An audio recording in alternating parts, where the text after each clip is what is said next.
There's a surprising lack of information on the CT90 carb for some reason on YouTube. There's very little information. So I figured I'd go through the carb a little bit and kind of explain what problems you might run into, especially if you had the no run off of choke problem like this one had. I could rev it and keep it going, but as soon as I let the revs fall, it would fall on his face and die until I put the choke on, and then it would come back to life. So it's a fairly common problem because it has to do with the pilot circuit pretty much most of the time. And that's the tiniest holes in here, and they're easiest to clog. Stands to reason that it clogs up and then it doesn't work. But let's see if we can figure it out. I think I found the culprit on this carb because I already cleaned it and then I had the problem. And then I dove in again and I think I've got it dialed, and we'll find out if it runs though. All right, we'll start with this big guy here. This is your emulsion tube. It goes in this big center hole right there. It holds the main jet at the top, which basically dictates the amount of fuel that's able to flow through here. The needle on the slide comes down from the top, and as you raise it, that's what enables you to get more fuel. So your needle and clip position affect that, and your main jet affect that. And if your carb is dirty, all of these holes being clogged will definitely affect that too. So you do, if the camera will pick it up, you can just see right there, there's light through all those holes. You definitely want to see clear circular light, the same shape as the hole, through all of these holes. There's another set there. Right there, you got little clear holes. If these are not through, you can get something like a K&L little carb cleaning guy, and just gently start with smaller wires, poke through the holes very gently. You don't want to damage it. This is brass. It does get damaged pretty easily. And then after I poke any like junk that's in there out, I usually spray each hole individually. You could also soak this to loosen it up, whatever you want to do, as long as it ends up clean. You also need the inside to be clean, but it's a lot bigger hole, so that's not typically going to clog up, but the main jet could clog. But these little holes the emulsion holes are the most common problem.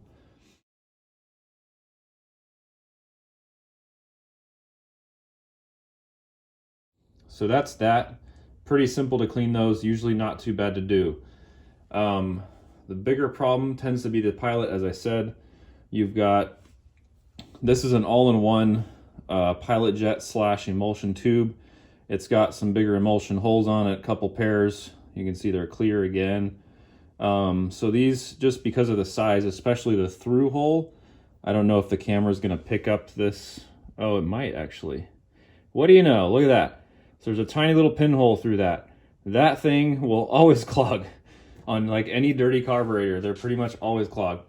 Again, soak it, spray it with carb cleaner, and work those little wire cleaners just very, very gently through this. I have seen some people saying only to poke the wire through the top, I believe. I hope I got that right. If you're gentle, I don't really see the issue if you go either way. As long as you're not forcing the wire through and like over-reaming that hole significantly, I don't think you should have a problem. But whatever wire fits in there, you'll feel it kind of snugly fitting through. You don't want it to be forced at all. Just gently through it, kind of work it up and down a little bit, make sure any junk is out of there as good as you can, and then give it another spray to clean it out. Same with the holes, poke them through, make sure they're clear. That's good. So with this one, some of them are just a jet, the top section. Some of them don't have this emulsion on the idle at all. This carb does, so you would change this whole thing if for some reason you wanted to change the low jet.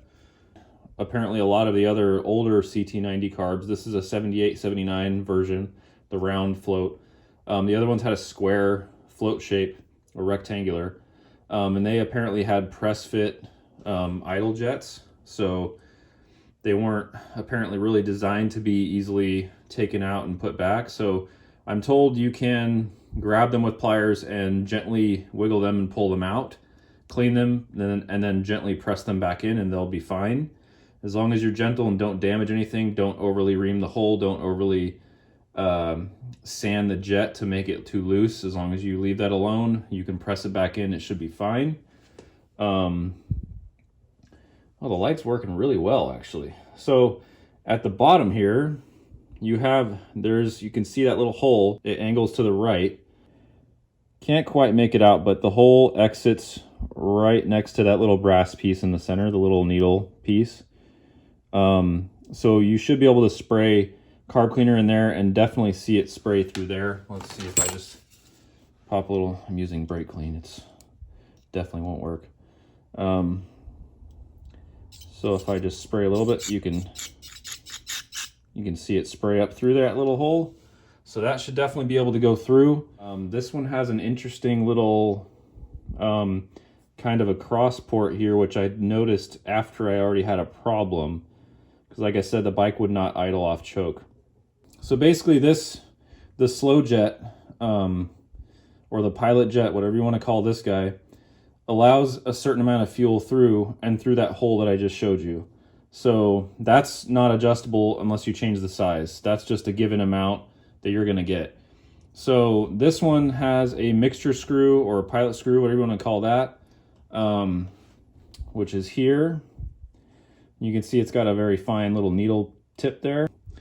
This one doesn't have a washer and O-ring like a typical pilot screw would have. I don't know that I've ever seen one without it, but apparently the threads are fine enough to where you don't have a significant enough air leak, because usually there's no ring to seal air leaks there. But it doesn't have one, so don't freak out if you pull this out and think it's supposed to be there. It's not. As I said, the idle will allow a certain amount through there, and this is your adjustment. On this carb, you do have, it's more of a mixture screw. It's actually adjusting the amount of fuel that's allowed to go, and that's going to be in the front hole, which is right there. So this hole should also be clear. If you spray in here, you should see fluid coming out of that hole cleanly.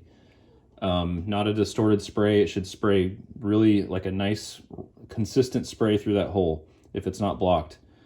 So as you open this, it will actually let more fuel be sucked through from the bottom. You can see this port here.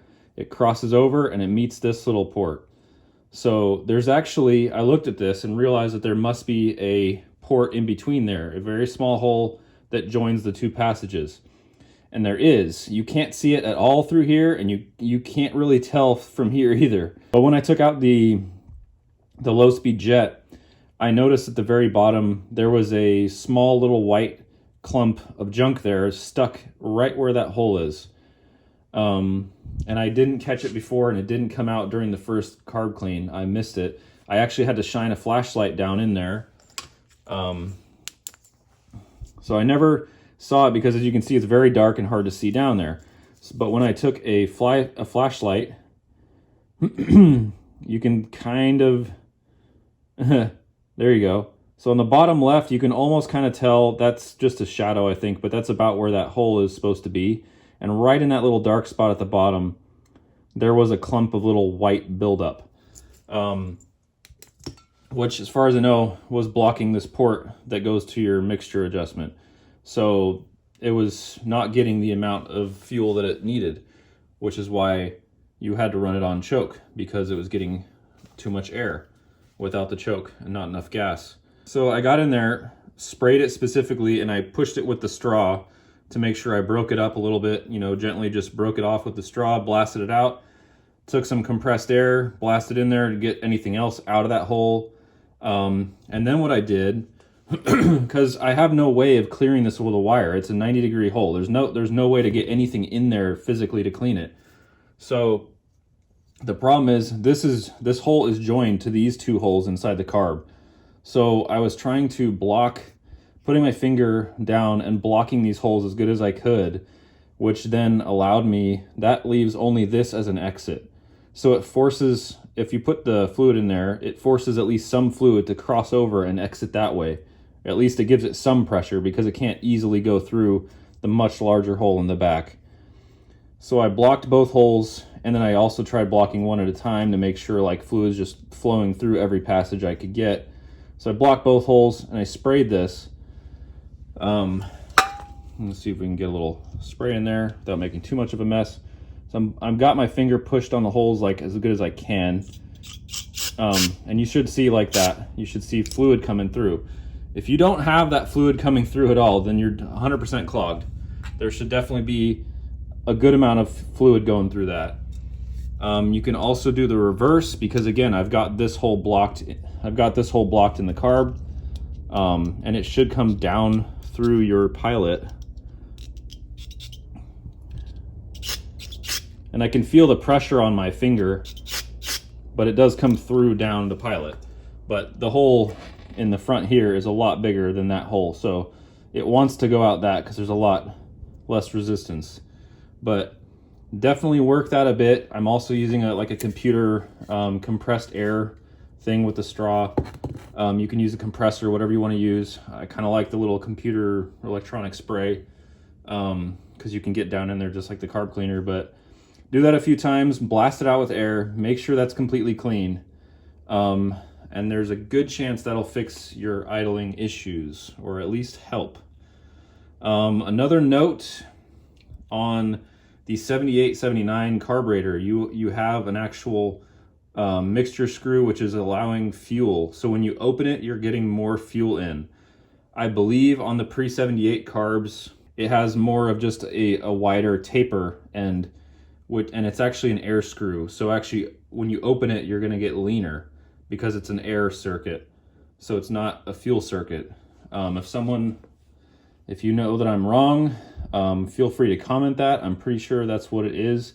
So in the case of an air screw, you would actually open it to get leaner. In this case, with a fuel screw, you're actually opening it to get richer.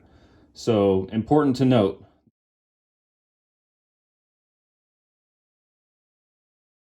The other thing with idling, I mean, always a good idea to make sure this O-ring is good and just replace it. As you can see, this was the float bowl gasket. Not super good there.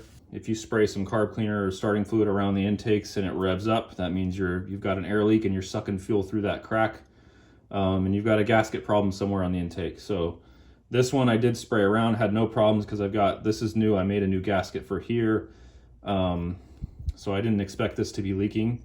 There's also a gasket on the top of the slide which was missing on this carburetor.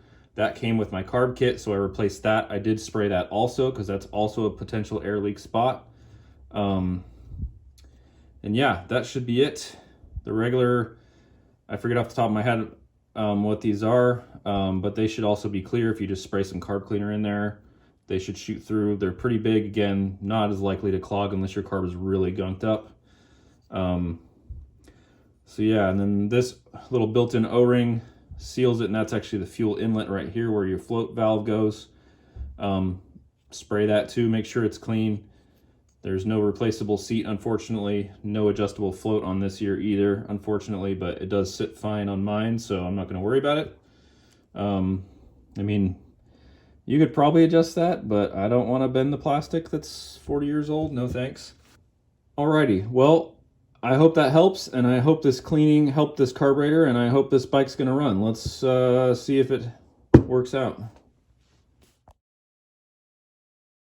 You have your needle with the little circlip that adjusts the position up and down, and then there is this little spring clip on the inside that holds it down there in place. And you see the round side, it's got a round side on the right and an open side on the left. If you put the round side toward the slot, the throttle cable will not sit correctly, which I just found out. So I'm going to have to flip that 180 so that open side of the spring can face the slot. And okay, now you can see that the round side of the clip is away from the slot, and we've got a clear slot to fit the throttle cable.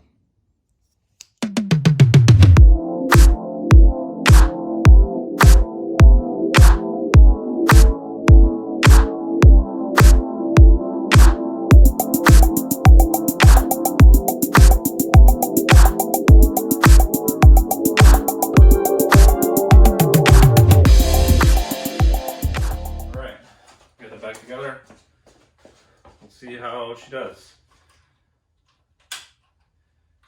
See if it will run better than before. First kick, cold. Will it die immediately is the question.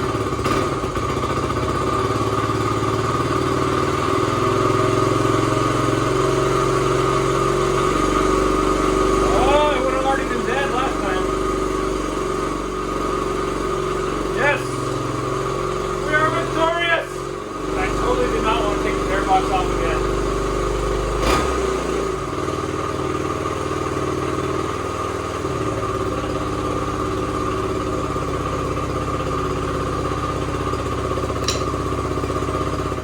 awesome. Last time when I barely took the choke off, it would die immediately. So I'm very happy with that. Seems like it's actually idling now, and I can warm it up and get it tuned a little bit better. Just gonna fiddle with the mix a little bit and the throttle stop after it's fully warm. But it seems like it's pretty good. So hope that helped somebody out there, maybe. If anything, maybe you understand the carbs a little bit better, and the more you understand a carb, as I'm learning, I realize it makes it help a lot when you're trying to figure out a problem. If you understand how it works and what a needle does, a main jet does, what a slow jet does, you know, all of these little random ports. And some carbs are super complicated. So this is a really good, pretty simple carb to figure that out and learn with. So if you have any questions, drop them below. I'll try and answer. I don't know everything, but I will help with whatever I can. All right, thanks. Until the next one.